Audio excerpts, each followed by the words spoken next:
Awal mula seorang petani miskin bernama Joaquin Guzman.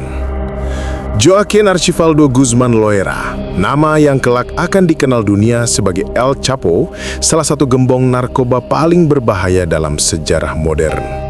Namun sebelum semua itu terjadi, El Chapo hanyalah anak miskin dari daerah pegunungan terpencil bernama La Tuna di negara bagian Sinaloa, Meksiko. Ia lahir pada tanggal 4 April 1957 di tengah keluarga petani yang hidup serba kekurangan. Ayahnya bekerja sebagai petani dan sekaligus penyelundup kecil ganja. Namun penghasilannya tidak cukup untuk menghidupi keluarga besar mereka. Dari kecil, Guzman sudah terbiasa bekerja keras, menjual jeruk, jagung, dan bahkan membantu ayahnya menanam opium, bukan untuk kesenangan, tetapi untuk bertahan hidup. Pendidikan tidak menjadi prioritas di lingkungannya. Ia hanya sempat sekolah sampai tingkat dasar sebelum akhirnya keluar dan bekerja penuh di ladang. Dari situ, El Chapo mulai memahami dua hal. Uang dan kekuasaan hanya bisa diperoleh lewat keberanian dan koneksi. Pada usia remaja, ia mulai terlibat dalam perdagangan kecil-kecilan. Awalnya ia membantu mengantarkan hasil panen ganja milik pamannya ke pembeli di kota. Tapi dari situ, ia mulai mengenal dunia bawah tanah perdagangan narkoba. Dunia yang perlahan akan mengubah hidupnya. Sinaloa, tempat ia dibesarkan, bukan daerah biasa. Wilayah ini sejak lama dikenal sebagai pusat produksi opium dan marijuana terbesar di Meksiko. Di sana, banyak anak muda seperti Guzman yang bermimpi keluar dari kemiskinan lewat satu jalur cepat, menjadi bagian dari kartel. Dari sinilah perjalanan El Chapo dimulai, dari seorang anak desa tanpa masa depan menuju jalan gelap yang akan membawanya menjadi simbol kekuasaan dan ketakutan di seluruh dunia. Langkah pertama di dunia kartel. Memasuki usia 20-an, Joaquin Guzman mulai meninggalkan kehidupannya di pedesaan. Ia pindah ke kota untuk mencari peluang yang lebih besar. Di sana, ia bertemu dengan orang-orang yang terhubung langsung ke kartel Guadalajara, organisasi narkoba paling berkuasa di Meksiko pada akhir tahun 1970-an. Kartel Guadalajara dipimpin oleh Miguel Ángel Félix Gallardo, mantan agen polisi yang dikenal licin dan berpengaruh. Gallardo dikenal sebagai The Godfather of Drug Trafficking in Mexico. Dialah yang menjatuhkan berbagai kelompok penyelundup menjadi satu jaringan besar yang terorganisir. Dan di dalamnya, El Chapo mulai mendapat tempat. Awalnya, Guzman hanyalah pengemudi truk yang mengangkut marijuana dan kokain melintasi wilayah Meksiko menuju perbatasan Amerika Serikat. Tapi, satu hal yang membuatnya menonjol adalah efisiensi dan disiplin kerasnya. Ia dikenal kejam terhadap siapapun yang membuat pengiriman terlambat. Jika ada bawahan yang lalai, Guzman tidak ragu memberi hukuman berat, bahkan mati di tempat. Sifat tegas dan kejam itu membuatnya cepat mendapat perhatian. Félix Gallardo melihat potensi besar di dalam diri pemuda kecil bertubuh pendek ini, yang kemudian dijuluki El Chapo, yang berarti si pendek dalam bahasa Spanyol. Dalam waktu singkat, El Chapo dipercaya mengelola jalur distribusi narkoba dari Kolombia ke Amerika Serikat lewat rute Meksiko bagian barat. Ia juga berperan dalam membangun sistem penyelundupan yang lebih aman, termasuk ide menggali terowongan bawah tanah di perbatasan AS untuk mengirimkan kokain tanpa terdeteksi. Saat itu, kokain dari Kolombia sedang membanjiri pasar Amerika, dan kartel Meksiko menjadi jembatan utama untuk mengirimkannya. El Chapo melihat peluang besar.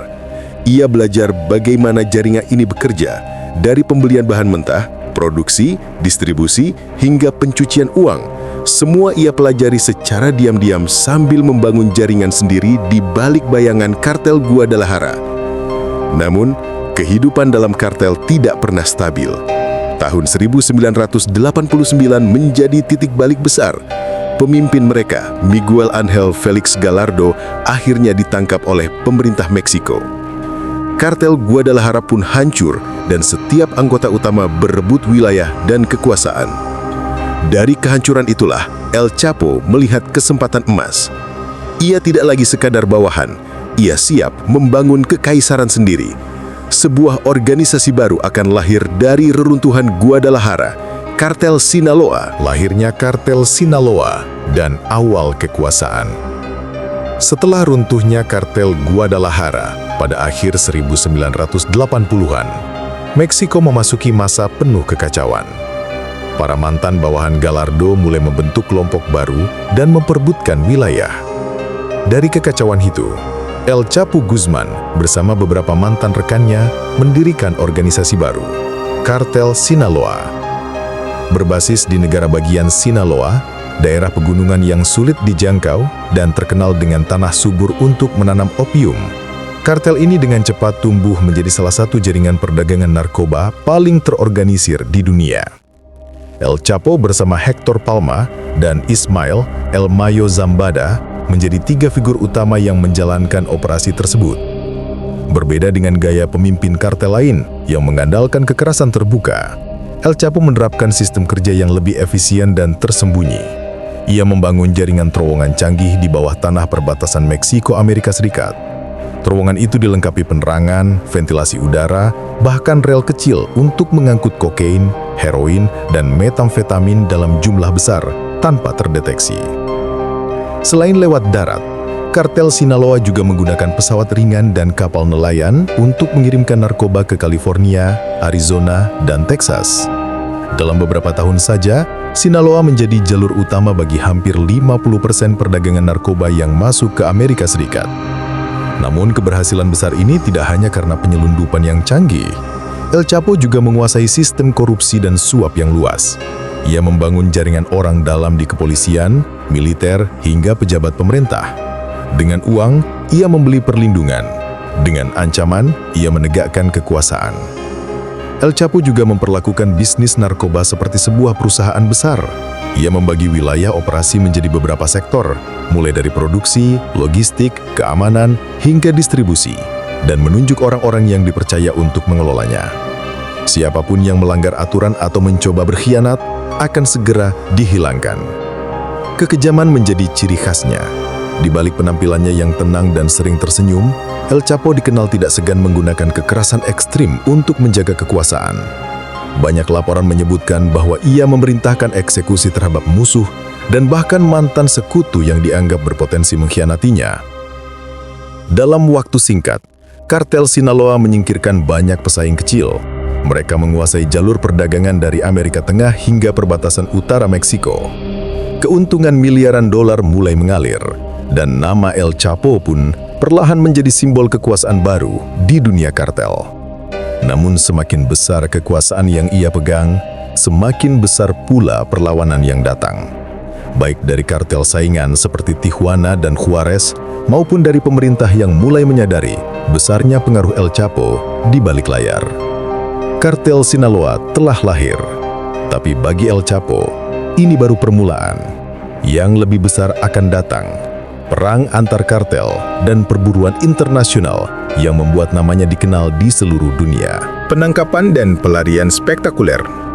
Pada tahun 1993, nama El Chapo Guzman sudah menjadi prioritas utama bagi aparat Meksiko dan Amerika Serikat.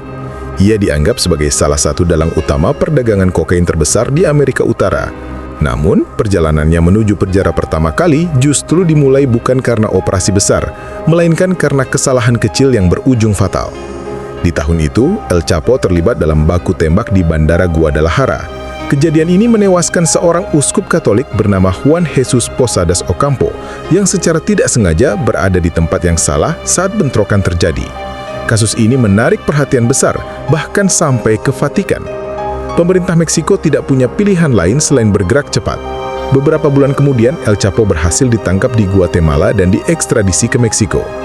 Ia dijatuhi hukuman 20 tahun penjara dan dikirim ke penjara federal Puente Grande, salah satu fasilitas dengan pengamanan tertinggi di negara itu. Namun bagi El Chapo, tembok tinggi dan kawat berduri bukanlah halangan. Dari balik jeruji, ia tetap mengendalikan operasinya, mengirim perintah melalui pengacara, penjaga yang disuap, bahkan menggunakan pesan sandi yang dikirim lewat keluarga dan pengikutnya. Setelah hampir 8 tahun ditahan, El Chapo akhirnya melarikan diri pada tahun 2001. Pelarian ini menjadi legenda di dunia kriminal internasional.